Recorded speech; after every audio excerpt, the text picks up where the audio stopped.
Salut mesdames, mesdemoiselles et messieurs, je suis le pasteur chante Fama Gabriel Pépé Sagno et je vous souhaite la bienvenue à cette émission Wake Up.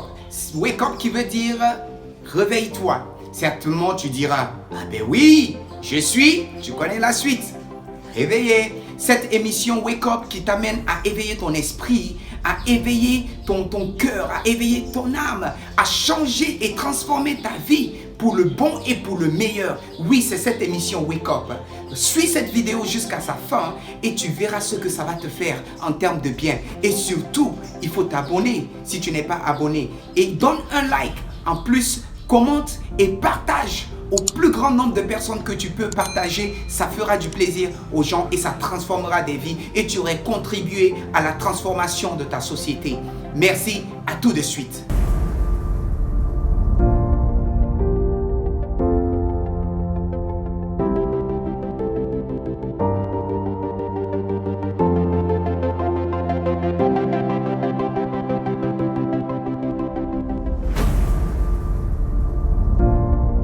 Nous allons aborder le thème « Sois guéri de l'amertume, de la haine ».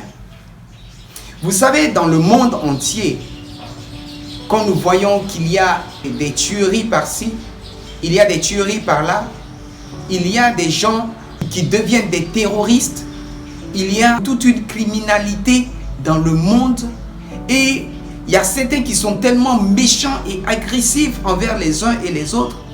Toutes ces choses tournent autour de la haine et de l'amertume.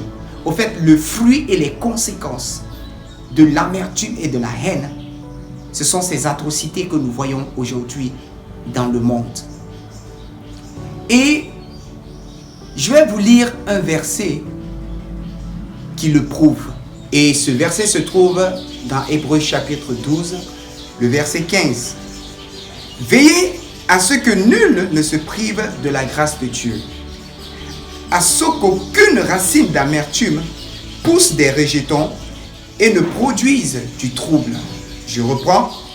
À ce qu'aucune racine d'amertume pousse des rejetons, ne produise du trouble et que plusieurs n'en soient affectés.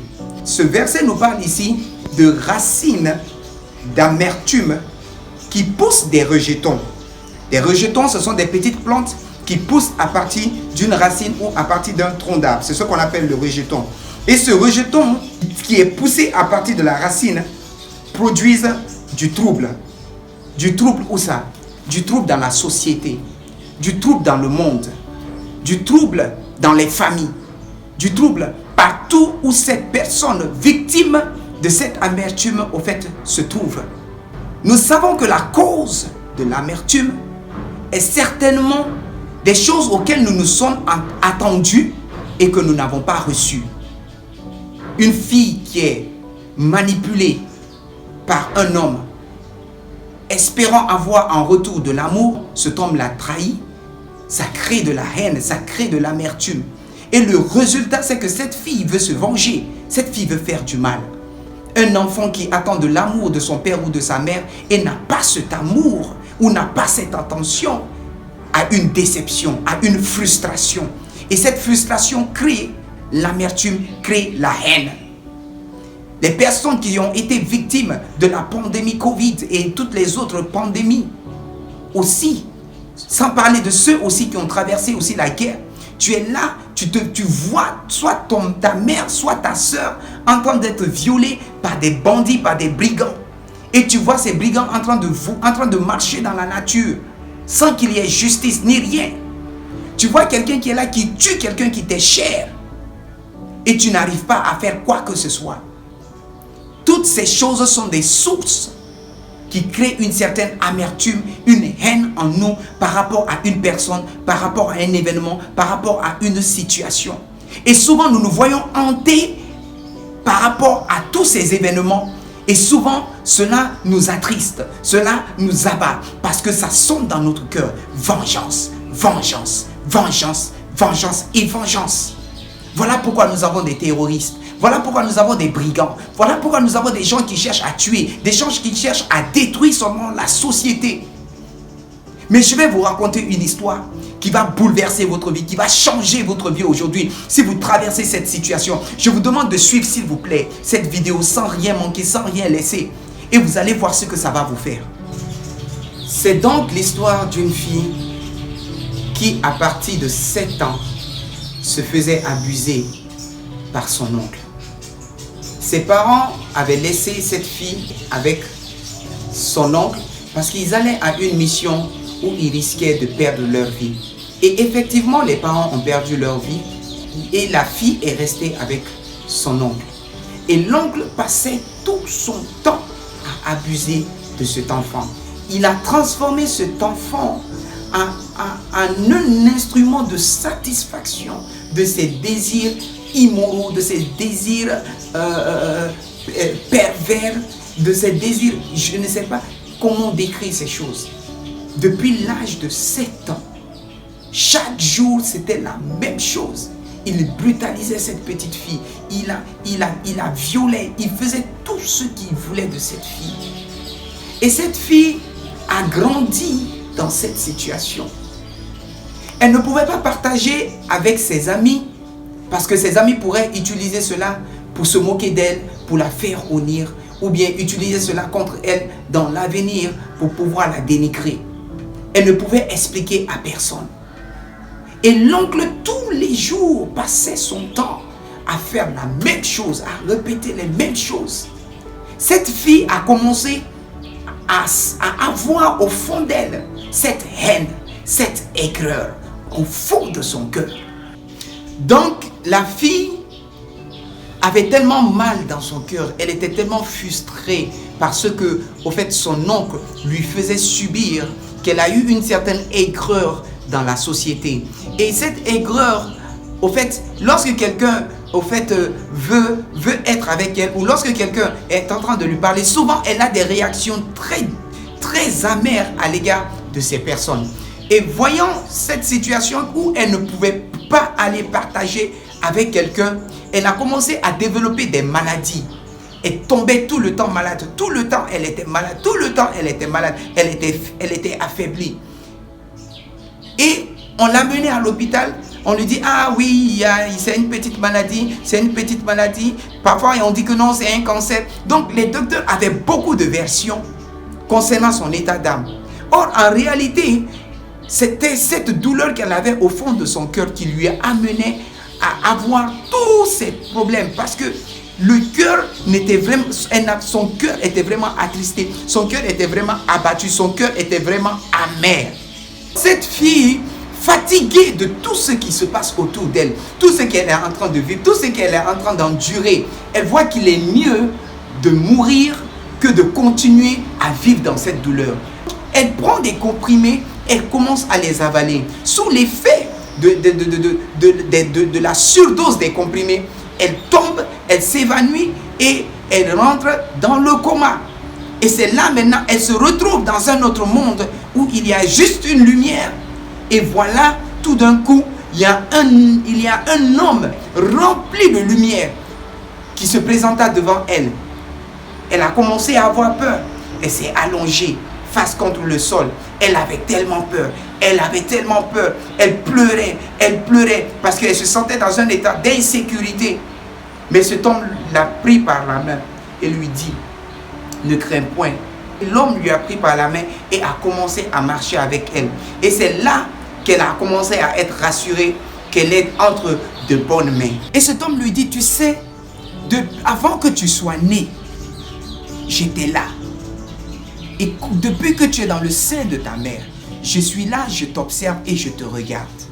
Jusque là où tu te retrouves avec moi, j'étais toujours là dans tout ce que tu as traversé, dans tout ce que tu as vécu. Et tout ce que ton oncle te faisait vivre, j'étais là et je voyais. Regarde mes paumes, regarde les creux, regarde mes pieds, regarde ma côte. Tu vois ces trous? Tu vois ces creux? C'est les hommes qui me l'ont fait. J'ai été percé, j'ai été blessé, j'ai été injurié. Et il a projeté un écran où il faisait voir à cette fille tout ce qu'il avait enduré à cause de qui? À cause de ces mêmes hommes qui ont fait cette méchanceté à son égard. Pendant que lui, il faisait le bien.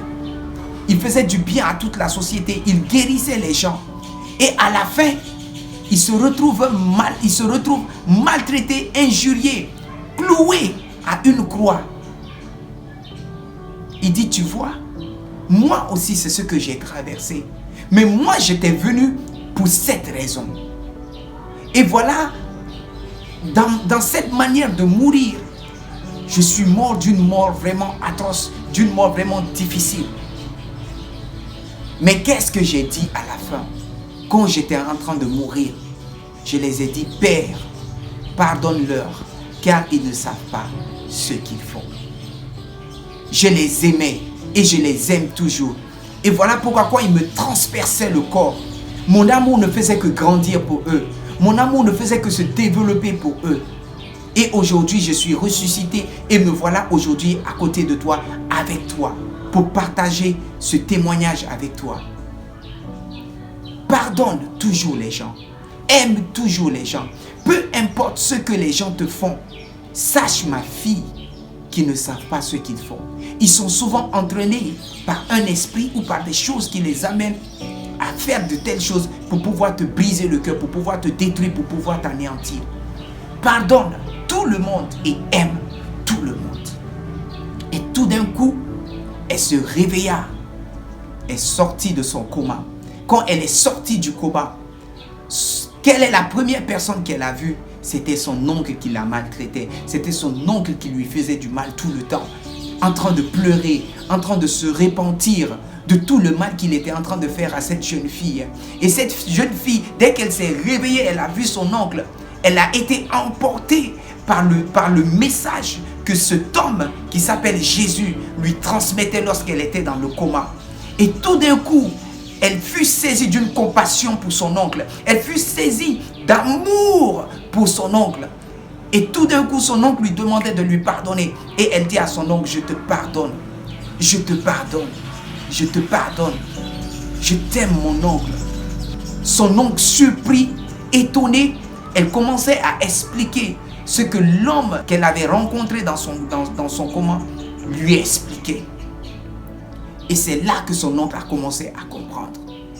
Et tout d'un coup, cette fille, elle fut guérie de toute maladie qui se trouvait dans son corps. Le cancer et toutes les douleurs, la haine, l'amertume qu'elle avait dans son cœur. Elle était totalement délivrée. Et c'est ainsi maintenant, sortie de l'hôpital, elle a commencé à témoigner de l'amour, témoigner sur le pardon dans la société.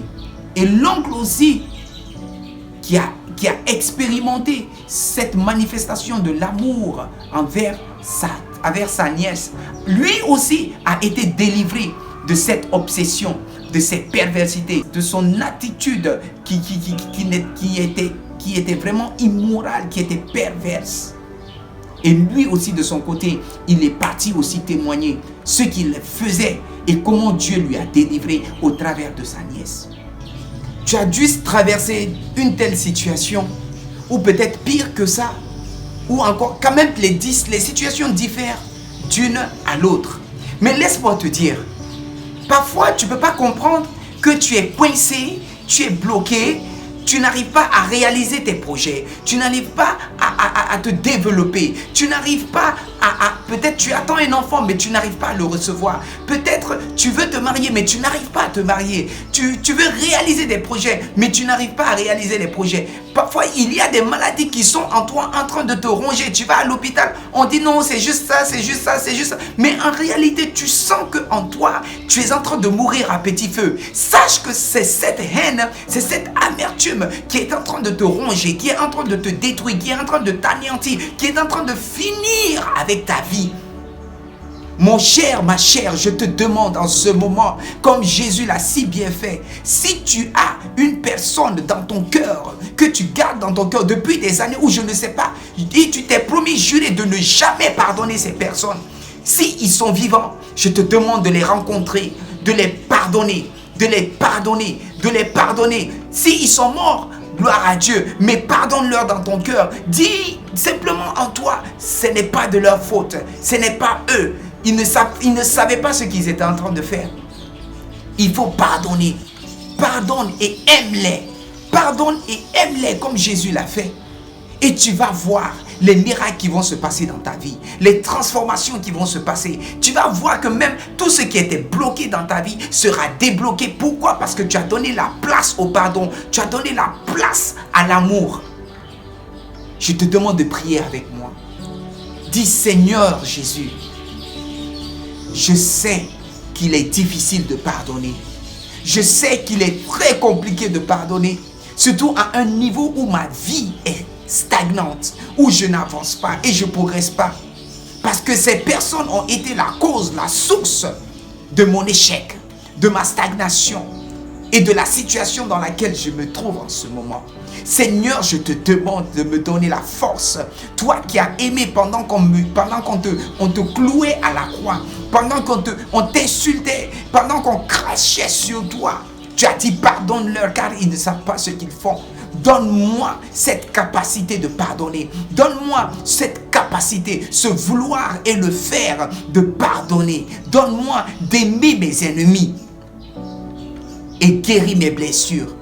Guéris mes blessures. Guéris toutes mes blessures. Sanctifie-moi, purifie-moi et délivre-moi en ce moment, Seigneur, de la haine, de l'amertume et de tout ce qui peut pousser de mauvais en moi, qui peut faire de moi une mauvaise personne, une personne qui n'aime pas, une personne qui ne pardonne pas. Merci de me mettre la paix dans le cœur. Merci de me guérir. Merci de me restaurer. À partir d'aujourd'hui, je pardonne tous ceux qui m'ont fait du mal. Je les pardonne. Je les appellerai. Je les pardonnerai. J'irai vers eux. Je les dirai que je t'ai pardonné et je les ferai du bien en retour. Merci Seigneur, au nom de Jésus-Christ de Nazareth. Amen. Si toutefois, tu n'as pas reçu le Seigneur Jésus comme Seigneur et Sauveur, tu peux regarder dans mes vidéos précédentes. Je fais des prières de confession et tu recevras le Seigneur Jésus. Et si tu n'as pas d'église, je te conseille de chercher un pasteur, de chercher un frère où tu peux me contacter et nous allons échanger encore plus par rapport à ce sujet. Merci beaucoup et à la prochaine vidéo. Ciao.